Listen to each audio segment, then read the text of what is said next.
Nice, hadi champion.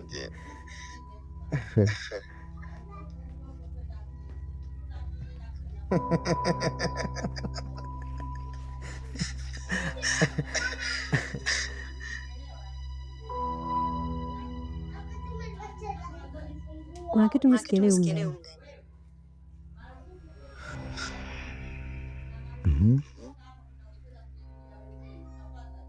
Nilikuwa nafanya usafi kwenye chumba cha Maina. Nikakuta kuna kila kitu cha Maina.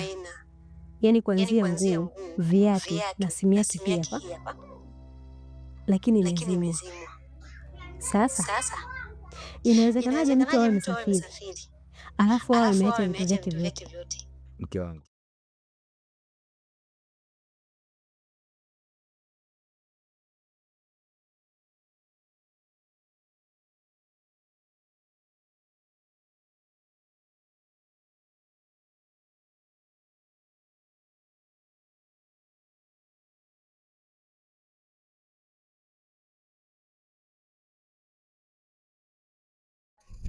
oh yes, kama kawaida tunaendelea kusonga kijanja kabisa kutazama series yetu kali kabisa, series ya Big Boss, ikiwa ni msimu wa pili kwa maana ya season 2, na hii hapa ni episode ya 43, episode ambayo imesubiriwa kwa muda mrefu sana, na leo hii tunakuletea kigongo kikali hiki hapa, kikiwa na udambu wa kufa mtu babake. Cha muhimu ni wewe kubonyeza neno subscribe ili usikose episode inayofuata, lakini pia usikose series mbalimbali ambazo zimekuwa zikiwekwa hapa kila siku ndani ya Mapro Media katika segment hii ya Mapro Films Reaction. Sasa tuende tukaianze episode ya 43 ya Big Boss, tuone nini kimejiri katika episode hiyo, tupate kufahamu na kujifunza kwa pamoja. Twende sawia. Episode ya 43 season 2 series ya Big Boss. Yes, tunaanza pale ambapo tunamuona mama mchungaji tayari amesharudi kwa mumewe kutokea kule kwa Clamvevo, ambapo mama Clam aliweza kumtoa kule kutokana na matendo yake ambayo hayafai kiukweli, ambayo ameyaonesha kule, na hivyo alimtaka arudi nyumbani. Lakini baada ya siku ya kwanza kumpatia nauli na kushindwa kuondoka, aliamua sasa hii siku ya pili aweze kwenda naye mguu kwa mguu ili aweze kumfikisha kwa mumewe, jambo ambalo limefanikiwa, na mama Clam aliweza kwenda kwake na kumwacha mama mchungaji akirudi kwa mumewe. Sasa baada ya kufika kwa mumewe, mtu alikuwa very surprised kwa maana alikuwa hajapata taarifa kama mama mchungaji anarudi siku hiyo, lakini akiwa na furaha amemkaribisha mkewe huko kumwambia, ina maana umeamua kunifanyia surprise kwa sababu nilitegemea siku unayorudi utanipa taarifa, lakini cha ajabu umerudi bila kutoa taarifa. Mama mchungaji akasema yes, nimeamua kufanya surprise tu. Amebeba wow, basi vizuri. Lakini wakati wanaongea ghafla tulimuona mama mchungaji akiwa amepata kichefuchefu na kwenda kutapika, jambo ambalo limemfanya mchungaji ahisi kuna namna hayuko sawa, huku akimwambia pole sana mke wangu, mbona uliniambia uko sawa lakini mwisho wa siku naona hauko sawa, na hisi kuna kitu kiko sawa, tutaenda hospitalini. Lakini ukiachana na huku tunarejea huku ambapo kuna chumba cha siri kwa Mwamba Kaniki, ambaye kwa muda mrefu amekuwa akitunza siri hiyo ya utajiri wake, ambapo hata mkewe hajamfahamisha nini siri ya utajiri wake, jambo ambalo linaleta mkanganyiko na linaanza kuzua taharuki kule kweli. Sasa kama unafahamu kwamba mkewe kwa muda mrefu aliondoka na sasa amerejea baada ya kuombwa msamaha, lakini huku akiwa na wasiwasi na kuhisi kwamba kuna jambo aliko sawa katika chumba ambacho anakatazwa kuingia. Sasa huku nyoka huyu anataka kuonana na Kaniki, lakini muda mrefu unapita. Sasa leo hii bwana ameweza kuingia chumbani huko, na baada ya kuingia Kaniki anapewa onyo na angalizo kutokana na kitendo ambacho kinaendelea cha kutohudhuria katika chumba hiki ambacho anatakiwa afike na aweze kukutana kimwili na huyu nyoka, jambo ambalo kwa muda mrefu hajalifanya. Sasa mwanadada nyoka anaanza kumlaumu Kaniki, anamwambia unajua, tangu rudi mkeo kwa sasa umekuwa mvivu sana kuingia huku chumbani, na unajua masharti ambayo umepatiwa ni lazima tukutane kila siku ambayo umepangiwa. Lakini cha ajabu sasa, inapita wiki mbili, lakini hauingii huko. Ina maana unataka kuvunja masharti? Kaniki anamwambia nafahamu hilo, lakini najua kwamba mke wangu kwa muda mrefu sikuwa naye, aliondoka kwa kukasika, na hata hivyo kwa sasa amerejea. Inatakiwa kidogo kwanza nimweke sawa, niweze kumpetipeti ili mradi akae sawa, ili baadaye niendelee na hiyo programu. Kwa hiyo naomba unipe muda. Yule nyoka anamwambia hivi, wakati unaingia mkataba ulikuwa hujui kwamba kuna mke? Ulikuwa hujui kwamba unatakiwa mimi pia unipe nafasi yangu? Sasa nasema ni lazima ufuate sheria zangu.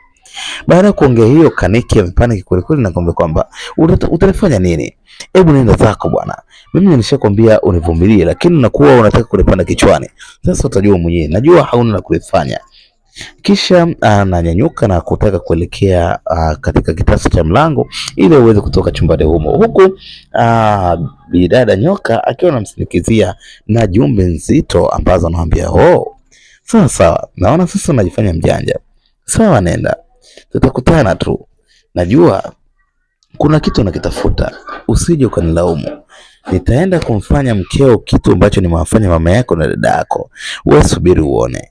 Kaniki kwa jazba anaondoka, huku akimwacha nyoka ule akiwa anatafakari ni kwa nini Kaniki anaamua kufanya yote haya ili hali makubaliano yote yameingia yeye mwenyewe kwa matakwa yake, tena akiwa na akili timamu kabisa na akijua anachokifanya ni lazima akitekeleze, jambo ambalo sasa linamfanya nyoka ahisi kwamba Kaniki kiukweli sasa anaanza kuleta dharau. Na kama unafahamu kwamba mwenye kuleta dharau katika chama hiko, basi anakutana na lungu zito kweli kweli, anakutana na mambo ambayo yanakwenda kumpa tabu katika maisha yake. Lakini ndio hivyo tena, Kaniki ameamua kuondoka, huku akimwacha bidada nyoka anatafakari na asijue cha kufanya. Lakini kama unafahamu kwamba bidada nyoka ni mwenye hasira kali kwelikweli, ukimchanganya tu basi na yeye anakuchanganya. Ametulia na akisubiri kile ambacho anakwenda kukifanya. Lakini wakati tunahama huko, tunarudi kule kwa washikaji wawili hawa. Washikaji bwana, waliwahi kumfuata moja kati ya watu ambao wako katika chama ambaye ni Tony, kuweza kumwomba aweze kuwaunganisha katika masuala mazima ya kupata utajiri. Lakini baada ya kuambiwa masharti, washikaji walichimba ile mbaya sana, wakiona kwamba kwa masharti hayo ambayo anapewa hawawezi kuyafanya. Lakini baadaye wakati wanaendelea kuishi, mambo yalikuwa ni mazito kwelikweli, mambo yakaendelea kuwa magumu, tena ambacho kilimfanya mmoja wapo kati ya hawa aweze kwenda kwa siri kwenda kutafuta kujiunga na chama na aliweza kufanikiwa. Sasa tuliona muda umepita, huyu mshikaji amekuwa akitoa pesa kidogo, mara anambia mwenzake kodi kisha tuhamie sehemu mzuri na vitu vingi ambavyo vinamfanya mwenzake aweze kushangaa. Sasa leo bwana, tunaona amepigiwa simu mshikaji, na wakati anapokea simu aliweza kumnyamazisha mwenzake akimwambia nyamaza, tulia kimya, boss ananipigia. Lakini namna ambavyo alivyokuwa akiongea ilianza kumchanganya mwenzake na kuhisi kwamba kuna kitu hakiko sawa, kwa sababu kwanza mara anaita niambie bosi wangu. Lakini wakati anaongea pia kuna mapozi ambayo alikuwa anaweka, jambo ambalo limemfanya mshikaji amshangae na kuhisi kwamba mshikaji, mbona kama kuna kitu kiko sawa, mbona anaongea kwa mapozi huku akionyesha ishara ambayo si mzuri sana, jambo ambalo linamtia ukakasi mwenzake na kuhisi kwamba pengine kuna jambo haliko sawa. Lakini hata hivyo bado anashangaa kitendo cha yeye kupata pesa kwa haraka sana, ili hali wanajua mishi zao zimekuwa ni mishi za kuungaunga tu. Lakini mshaji ndio hivyo tena, anaendelea kuongea na simu akiendelea kumsifia bosi wake, macho akilembua na mikono akilegeza, jambo ambalo linaonyesha kuna ishara mbaya kati ya huyu kijana. Mshikaji anaendelea kujimwaga kule kule kwenye simu, huku akiwa anaendelea kutoa heshima zote kwa bosi wake ambaye amempigia, na huku akimwahidi kwamba sawa, nitakuja wala usijali, tutakutana pale pale tunakokutanaga.